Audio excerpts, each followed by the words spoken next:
Seasonal వ్యాధులతో గిరిజన ప్రాంతం వణుకుతుంది. వాతావరణ మార్పులు, పారిశుధ్య లోపంతో జ్వరాలు విజృంభిస్తున్నాయి. ఎక్కడ చూసినా జ్వర పీడితులే కనిపిస్తున్నాయి. ఇంటికి ఒకరిద్దరు చెప్పున మలేరియా, టైఫాయిడ్, వైరల్ ఫీవర్లతో బాధపడుతున్నారు. రోజు వందల సంఖ్యలో ఓపీ నమోదవుతుంది. అత్యధికులు ఇన్ పేషెంట్లుగా చేరుతున్నారు. వార్డులన్నీ కిక్కిరిసిపోతున్నాయి. అయితే వైద్యం కోసం వచ్చే వారికి వసతి సమస్య తీవ్రంగా వేధిస్తుంది. పడకలు చాలక రోగులు తీవ్ర ఇబ్బందులు పడుతున్నారు. ఒక్కో బెడ్పై ఇద్దరు ముగ్గురు సర్దుకోవాల్సి వస్తుంది. మన్యం జిల్లాలో జ్వరాలపై HMTV special report.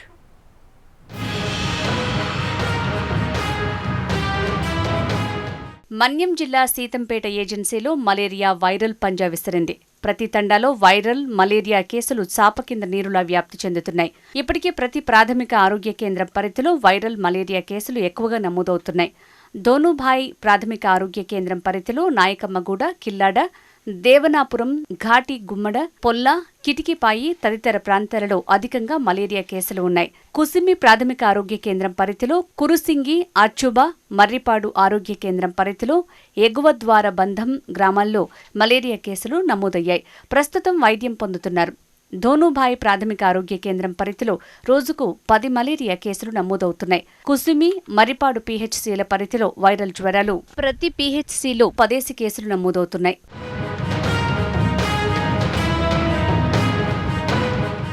Seethampeta area ఆసుపత్రిలో రోజుకు 300 వరకు ఓపీ కేసులు నమోదవుతున్నాయి.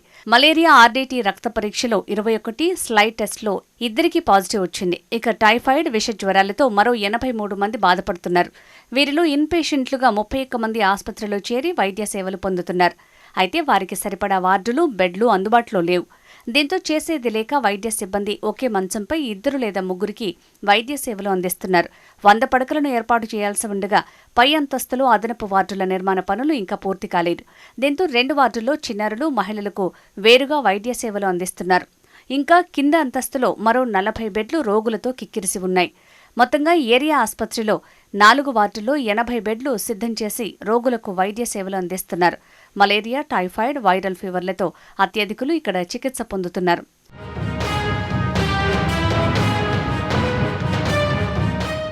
ప్రస్తుతం వస్తున్న మలేరియా జ్వరాలపై అప్రమత్తంగా ఉండాలని వైద్యులు సూచిస్తున్నారు.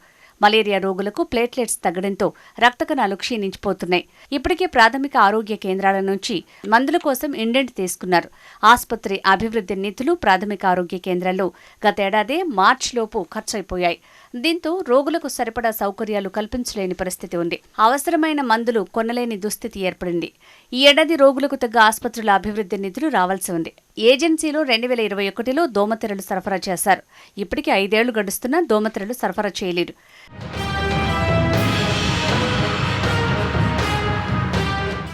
జూన్, జూలై, ఆగస్టు, సెప్టెంబర్ ఈ 4 నెలలు వైద్య సిబ్బందికి గడ్డు నెలలే. ఈ నెలల్లోనే ఎక్కువగా జ్వరాల విజృంభణ ఉంటుంది. కానీ ఈసారి జూలై నెలలో మాత్రం ఏజెన్సీలో వైరల్ జ్వరాలు విజృంభిస్తున్నాయి. నెల రోజులుగా ఎడతెరిపి లేకుండా వర్షాలు కురవటం, కొత్త నీరు, కలుషిత జలాలు తాగటం, ఇంకోవైపు అపరిశుద్ధ్యంతో దోమలు, ఈగలు స్వైర విహారం చేయడంతో ప్రతి ఇంట ఒకరిద్దరు టైఫాయిడ్, మలేరియా, వైరల్ జ్వరాల బారిన పడుతున్నారు. రోజురోజుకు సీతంపేట ఏరియా ఆసుపత్రికి వచ్చే రోగుల సంఖ్య పెరుగుతోంది.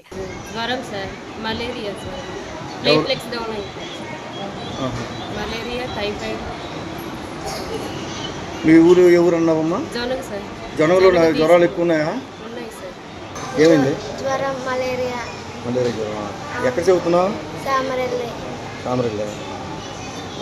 తగ్గలేదా? మీ సామరెల్లి స్కూల్లో జ్వరాలు ఎక్కువ ఉన్నాయా? దోమలు ఎక్కువ ఉన్నాయా? మా అబ్బాయికి ఆరోగ్యం బాగలేదు. Malaria positive and platelets down. ఇప్పుడు కొంచెం కవర్ అయ్యింది. మీదే ఊరు? గడికారం అండి. మీ ఊర్లో జ్వరాలు ఎక్కువ ఉన్నాయా? అక్కడ ఉన్నాయి. మా ఏరియా కొంచెం మలేరియా, దోమలు ఎక్కువ ఉండటం వల్ల విపరీతంగా జ్వరాలు ఒకరి నుంచి ఇంకొకరి ద్వారా అలా వ్యాపిస్తుంది. ఆరోగ్య కేంద్రాలు రోగులతో కిటకిటలాడటంతో ఇదే అవకాశంగా భావించి ఆర్ఎంపీ వైద్యులు ఏజెన్సీల ప్రజల నుంచి పెద్ద మొత్తంలో డబ్బులు వసూలు చేస్తున్నారని వాదన వినిపిస్తోంది. సాధారణ జ్వరం అయినప్పటికీ అనేక రకాల పరీక్షలు నిర్వహించి వేలకు వేలు బిల్లులు వేస్తున్నారట. అవసరం లేకపోయినా వివిధ రకాల పేర్లతో పరీక్షలు జరిపి రోగ నిర్ధారణ పేరిట గిరిజనులను నిలువునా దోచుకుంటున్నారు. గ్రామాల్లోకి వెళ్లి సేవలు అందించాల్సిన వైద్య సిబ్బంది తూతూ మంత్రంగా వ్యవహరిస్తుండటం, ముందస్తు శానిటేషన్ చర్యలు చేపట్టకపోవడం, జ్వరాలపై అవగాహన కల్పించకపోవడంతో ఆర్ఎంపీ వైద్యులు భారీగా వ్యాపారం చేసుకుంటున్నారు. ఆర్ఎంపీ వైద్యశాలతో పాటు ప్రతి వైద్యశాల కిక్కిరిసిపోయి ఉండటం ఏజెన్సీ గ్రామాల్లోని జ్వరాల తీవ్రతకు అద్దం పడుతోంది. ఏరియా ఆసుపత్రిలో 4 వార్డులో 80 బెడ్లు సిద్ధం చేసి రోగులకు వైద్య సేవలు అందిస్తున్నామని సీతంపేట సూపర్ స్పెషాలిటీ ఆసుపత్రి సూపరింటెండెంట్ శ్రీనివాసరావు తెలిపారు. పారిశుద్ధ్యంపై గిరిజన గ్రామాల్లో సచివాలయం సిబ్బందితో అవగాహన కల్పిస్తున్నామని ఎంపీడీఓ బివి మిశ్రా చెప్పారు. సో ఇలాంటి మన ట్రైబల్ ఏరియాలో ఈ వర్షాకాలం, ఈ కొండలు, ఈ మస్కిటోస్, ఈ విధంగా మనకి సీజనల్ డిసీజ్ అనేది ఈ నెలలో ఎక్కువగా ప్రబలుతాయండి. సో అలాగే మనకి ఏంటంటే గత 10 days నుంచి ఎక్కువ పీడియాట్రిక్ రిలేటెడ్గా వైరల్ ఫీవర్స్ అనేవి మన హాస్పిటల్లో అడ్మిట్ అవ్వడం జరుగుతుంది. సో మనకి ప్రతిరోజు కూడా పిల్లలు 40 to 50 ఫీవర్ కేసెస్ మనకి ఓపీలో చూపించుకోవడం జరుగుతుంది. అందులో ఆల్మోస్ట్ 15 to 20 కేసెస్ మనం ఐపీ ఇన్పేషెంట్గా జాయిన్ చేయడం జరుగుతుంది. మనకి 20 బెడ్స్ పీడియాట్రిక్ వార్డులో ఉంటే ఆల్మోస్ట్ 40 to 50 కేసెస్ ఐపీగా జాయిన్ చేయటం జరుగుతుంది. ఇది మనం ఈ బెడ్ కొరతను తీర్చాలంటే మరి ఇంకా మనకి న్యూ బ్లాక్ కానీ వచ్చి అక్కడ కొన్ని స్పెషల్ రూమ్స్ ఉంటాయి. ఆ రూమ్స్ కూడా మేము ఇలాగ ఆక్యుపై చేసుకొని వీళ్ళకి ఒకే బెడ్ మీద 2-3 లేకుండా వైద్య సదుపాయం అందించడం జరుగుతుంది. అలాగే సీతంపేట, అలాగే చిన్నబగ్గ, ఇలాగా ఒక 5-6 విలేజ్ల్లో ఇప్పటి వరకు స్ప్రే చేయడం ఫస్ట్ టైము. అలాగే మళ్ళీ 15 సంవత్సరాల తర్వాత మరోసారి కూడా స్ప్రే చేసి చేయడం జరుగుతుంది. ప్రతి విలేజ్ క్లోరినేషన్, ప్రతి ఎవ్రీడే క్లోరినేషన్ కూడా చేయడం జరుగుతుంది.